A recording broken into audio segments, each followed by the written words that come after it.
Oke ya.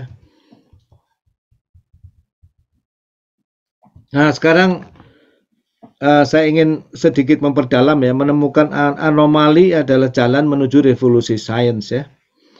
Nah, jadi ini penting nanti bagi kita ya. Nah, mampu menafsirkan atau suara saya didengar nggak ya? Tes? Dengar, Pak. Dengar, Pak. Jelas, Masuk, Pak. Jelas sekali, Pak. Itu ada yang aneh, bentar ya. Jelas. Maaf. Ah.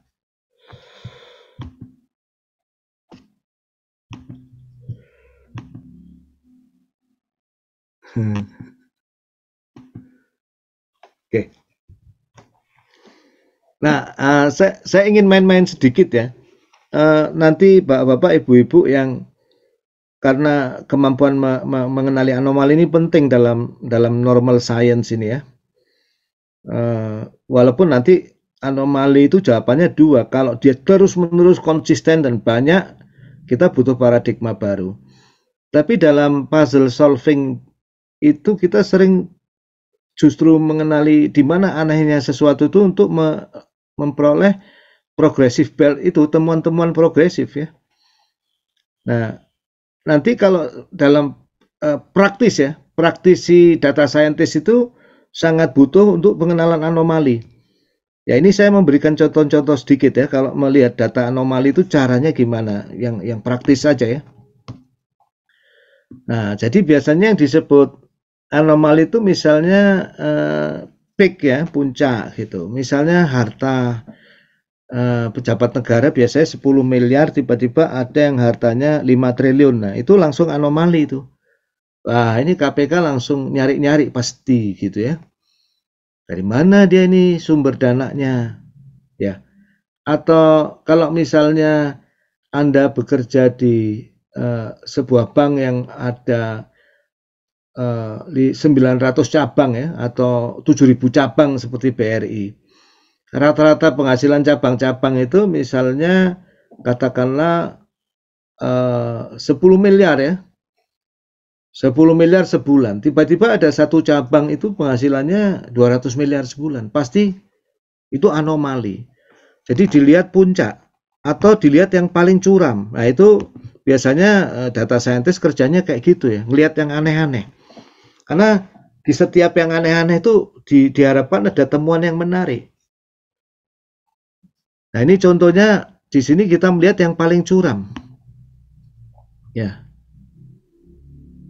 Ini misalnya active user over time ya. Misalnya kita membuat sebuah situs baru atau layanan online baru. Nah, ini naik pelan-pelan. Nah, tiba-tiba Desember 2014 sampai April 2015 ini ada kenaikan tajam banget. Ini namanya paling curam ya. Nah, bahkan sampai Mei ya. Nah, ini biasanya langsung, wah ini kenapa itu? Kenapa ada anomali ini? Perlu ada penjelasan, ada sebuah kondisi yang nggak ada sebelumnya.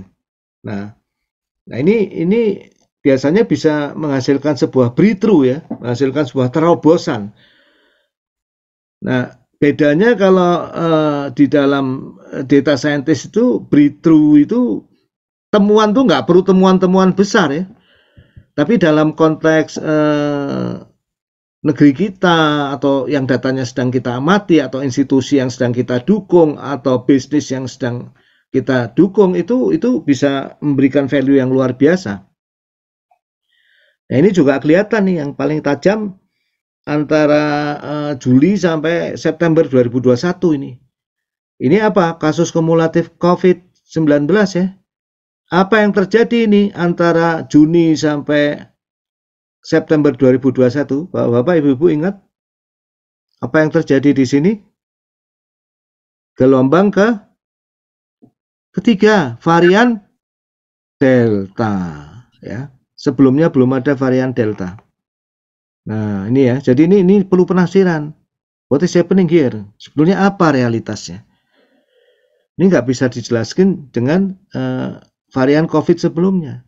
Di sini ada varian baru, munculnya varian Delta dengan karakteristik model SIR yang berbeda ya. Nanti kalau dilihat di persamaan diferensialnya itu parameternya beda itu. Nah, dalam bisnis pun sama ya. Ini data asli survei Emane ya, 2020 ke 2021 itu kita lihat ini yang paling tajam ShopeePay ini. Kok bisa ya ShopeePay naik demikian tajam ya? Padahal GoPay itu ya naik dikit, OVO malah turun, lainnya cenderung datar penggunaan Emane ini. What is happening? Bapak Ibu mungkin langsung bisa menjawab yang jagoan e-commerce, kenapa di sini ShopeePay naik tajam?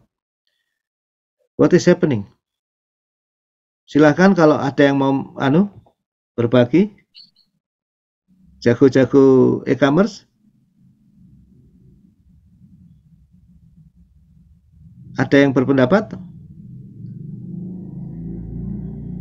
Promo biasanya, Pak. Ini Pak Mindit ya? Iya, Pak. Cocok, Pak. Ya. Ini karena promo ya, Shopee ini jagoan promo. Ya. That's like simple like that. Ya, nanti yang menarik ini semua ya bisa dianalisis berdasarkan peaks, tipes ya. Nanti ada lagi. Nah, kalau Bapak, Ibu-ibu ngelihat ini misalnya Facebook, Yahoo dan lain-lain ya. Kita melihat mana yang naik drastis, mana yang turun drastis. Itu menjadi tema yang sangat menarik. Seperti Facebook itu tahun 2022 ini ya, bulan Februari itu turun drastis sekali ya. Metaverse itu ya.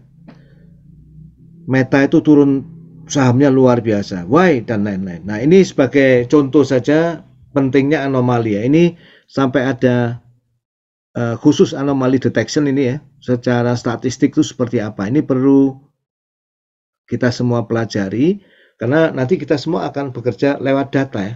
Lewat data. Bagaimana sih sebetulnya mengenali anomali. Tapi tentu dengan semua teori ini pun setelah selesai semua kita lebih hebat lagi kalau kita mengenali jenis anomali baru. Itu bisa merupakan terobosan luar biasa di dunia sains. Ya, oke. Nah, sekarang kita akan lihat beberapa kasus, misalnya di dunia medicine ya. Kasus ini sebetulnya sekaligus kritik juga pada teori Thomas Kuhn ya. Ini yang nulis Pip Jones, ini bukan dari saya ngambil dari artikel juga.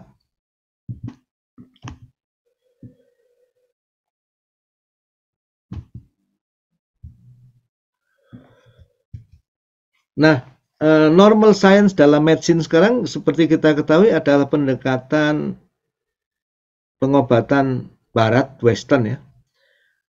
Nah, dalam kacamata normal science Western medicine approach ini, pendekatan-pendekatan lain ini dianggap tidak valid dan aneh. Ya, bahkan mungkin dianggap pseudoscience. Nah, ini hati-hati nih. Ya. Tidak berarti normal science itu boleh menganggap yang selain normal science itu adalah pseudoscience ya. Misalnya pendekatan homeopati, hipnoterapi, akupuntur, penyembuhan dengan keyakinan, hidroterapi, dan lain-lain. Nah, Western medicine ini, paradigma ini merupakan praktek kedokteran yang saat ini mendunia. Ya, ini didominasi oleh satu versi kebenaran medis. Ya, satu kerangka kerja terapi yang dianggap absah. Nah, nanti ketika ini dianggap absah, lembaga dana funding penelitian ya, kalau misalnya funding resmi dari negara untuk membangun rumah sakit dengan semua itu alat-alatnya, metodologinya adalah yang seperti kita lihat sekarang, itu menjadi sah begitu. Tapi kalau misalnya digunakan untuk mendanai klinik homeopati, itu bisa dianggap korupsi. Ya, penelitian tentang homeopati juga bisa dianggap sebagai hal yang aneh.